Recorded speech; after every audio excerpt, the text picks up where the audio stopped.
ಮಾತು ಬಲ್ಲವನಿಗೆ ಜಗಳವಿಲ್ಲ, ಊಟ ಬಲ್ಲವನಿಗೆ ರೋಗವಿಲ್ಲ.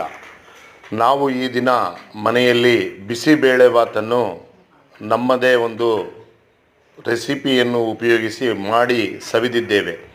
ಬಿಸಿಬೇಳೆಭಾತನಲ್ಲಿ ಏನೇನು ಬೇಕು ಎಂದರೆ ಡ್ರೈ ಫ್ರೂಟ್ಸ್, ಬೇಳೆ, ತರಕಾರಿ, ಉಪ್ಪು, ಖಾರದ ಪುಡಿ ಇದನ್ನೆಲ್ಲ ನಾವು ಸೇರಿಸಿಬಿಟ್ಟು ಕುಕ್ಕರಲ್ಲಿ ಅನ್ನದ ಜೊತೆಗೆ ಇಟ್ಟರೆ ಅದರ ರುಚಿಯೇ ಅದ್ಭುತವಾಗಿರುತ್ತದೆ. ಮನೆಯಲ್ಲಿ ಖಾರ ಮಾಡುವುದು ಕೂಡ ಬಹಳ ಸಿಂಪಲ್.